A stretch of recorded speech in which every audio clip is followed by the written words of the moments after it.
Hey everyone, Sparks back with another Goddess Victory Nikke video, and we're going to talk about the Evangelion collab and if it was a failure or not. Now, I'm going to go through all the content we got, like all the skins, the units, everything, but first let's take a look at what really matters, the money.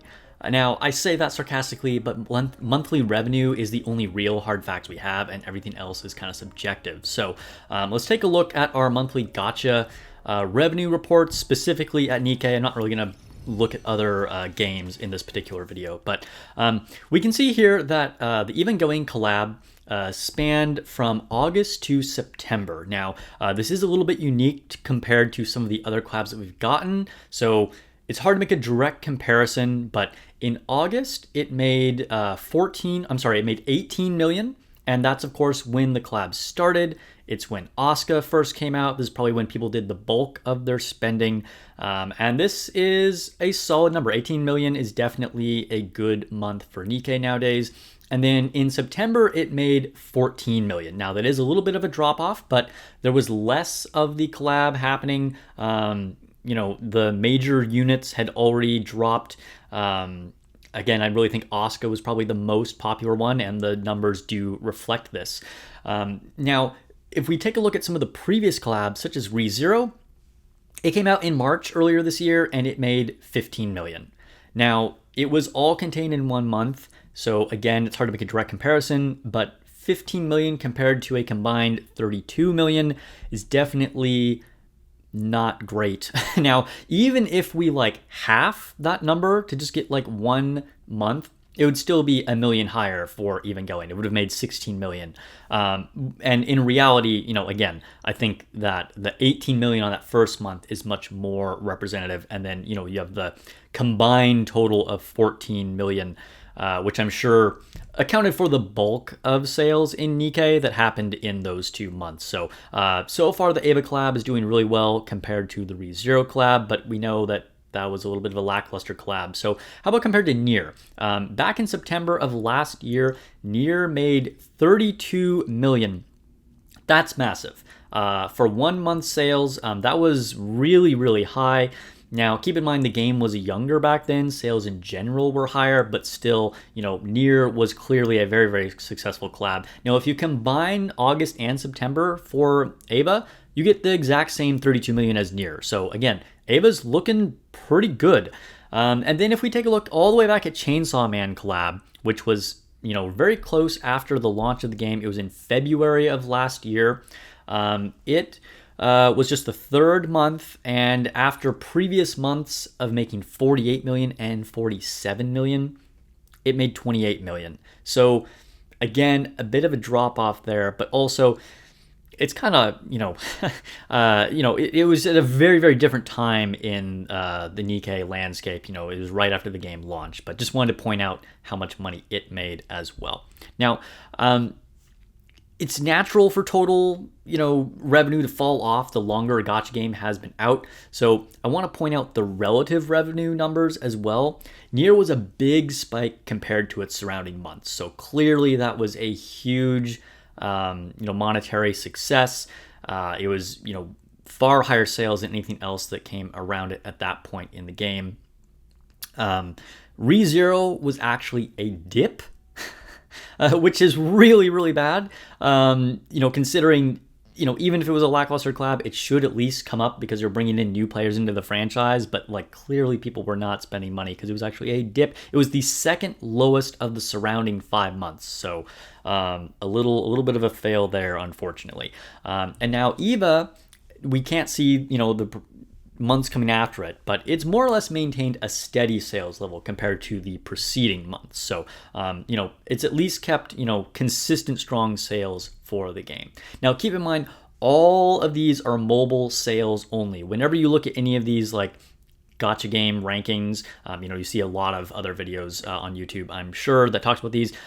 This is for mobile sales only, and there are a ton of players on PC. So who knows how these numbers would change, if we were including PC numbers as well. But anyway, it looks like Eva was pretty strong, and I feel like, at least from a monetary sense, obviously I can't see their books, but I feel like this was probably a commercial success. It was worth it for them to do the collab.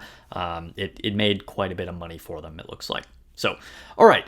Overall, the Eva collab was great. The Eva universe matches the Nikke universe extremely well. The themes and concepts are perfect for each other. As a content creator, it's been a lot of fun to cover, but now I want to go through all the content, the different categories, and give it a rating. Kind of like talk about the units, how good that was, how good the skin was, the bosses, all that. So let's start off by taking a look at the units. This is like the most important thing, probably the thing that, is going to get people excited, where people are probably going to spend most of their money for this, things like that. So units were true to the original IP, and the designs look good. We got 3 SSRs plus a free SR. It was a really nice surprise. We didn't think we were going to get Misato. We didn't think we were going to get 3 SSRs. Definitely cool stuff. A few more free pulls and rainbow tickets would have been nice, since we had those 3 limited units to summon. Power level and abilities were also on point for the collab. I think this is really what we wanted from collab units. They weren't universally OP, but they were very good in the event and will remain strong in their niche. And some of them even having like pretty good universal application as well. But again, not being like OP must pulls for everyone where you feel terrible if you miss them, right? I won't go over all their abilities again, but check out my unit review videos for each of them, link in the description below. Make sure you check those out if you haven't already. And I give the units a 9 out of 10.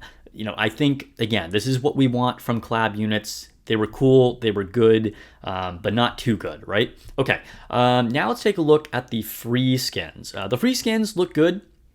I think this is exactly what we want. It was true to the characters. It hits that nostalgia. It was fun to see the school uniforms again. You can't complain about free, but at the same time, it was a little bit boring. Especially because like Ray's and Asuka's were the same, which again, it made sense, but it just like wasn't like that exciting, right? So, I'll give them a 6 out of 10. Whereas like, I think, the near free costumes were insane. They were almost better than like the paid stuff, but that's a different topic. Okay. Now let's take a look at the passes. I think the passes are always good value, no matter what event or just like monthly thing it is. It's standard stuff. I think the look of the skins were pretty mid. Again, this is subjective, but I actually prefer both the standard designs and the free designs to the skins in the passes. They're not terrible, but I think I'm going to give them a 5 out of 10. Asuka's might be my favorite. It does kind of fit in with the like Radio Ava stuff, and it is fun. Again, they're decent, but it wasn't anything like super exciting. Now, the gacha skin was disappointing. And the burst is lame looking. The standard one is more dynamic and just cooler looking. The skin wasn't a spicy new design or anything. It didn't have a big flashy attack with an Ava. For a gacha skin, this was better than some we've gotten. Amelia. But still pretty bad. I'm going to give this a 3 out of 10. If this was like one on the pass or a free one, it's like a solid design, but it was not worth being the gacha skin at all. So 3 out of 10 as a gacha skin. Okay, unique raid boss for Ava was a huge W. This was really, really super cool to get a boss actually from the Ava movies, not another repeat of a boss we fought, a dozen times for events or whatever already, or just a reskin like we did for Nier, which was kind of cool. At least they did something slightly different for that, but this was a totally different level, a big step up. The boss was exciting and fun to fight. It wasn't overly difficult or complicated, but it did have some unique mechanics. I think some people honestly maybe didn't even notice all the unique mechanics that were happening with that boss. But anyway, I give this an 8 out of 10 for the raid. This was very, very solid, very cool. We want to see this again for future collabs, same kind of thing. All right, taking a look at the minigame. The minigame was fun and unique. Very cool UI changes in general, actually, for like the whole event and the event stages, the raid, the minigame, etc. It did get a little cluttered, but I think it was really cool anyway. It'd be fun to see this kind of thing in the future as well. I actually got a pretty high score on the minigame as well, ranking 2nd in my union. Although it's not as amazing as Mog or the tower defense minigame, this was probably in my top 3 of all time minigames, and I'm going to give it a 7 out of 10. The music was good, but a little forgettable. There was never a track that made me go like whoa, I really want to add this to a playlist, or make it my lobby song, or something like that. Unfortunately, the really hype Ava songs are from the show only, the original show, and this collab was based on the series of 4 movies specifically. So, music was decent, it served its purpose, but I think it gets a 6 out of 10 from me. Now, the event field map, I'm not sure if this is actually worth rating, but it stood out to me as something that was a little bit of a disappointment. So I don't know. I felt like I wanted to rate it, but this is kind of like, honestly, probably the most like disregarding thing. Like you can kind of ignore this completely if you want. But the event field map was disappointingly small. It has some interesting changes as the story progressed, but ultimately it was just very limited, and it's a 4 out of 10. Now, the story itself was good, much better than previous collabs. Nier was solid. Some may say, they even like that one a little better. I'd put it on the same level, or the Ava one maybe even slightly better. It's definitely a huge step up from like the Re:Zero one or the Chainsaw Man one. I would say this is just like not quite as good as just the normal main story of Nikke, but it works really well. I think they did a good job with it. It felt purposeful. It had real lore about the Gatekeeper that was integrated well with the Ava universe. It had, clear first, second, and third acts with a lot of character development, and it got pretty hype at the end, so it gets a 7 out of 10 for me. All right, I think that's all the content. Let me know if any of this surprised you, or if you disagree with anything I said. Did you expect the collab to make more money? Let me know.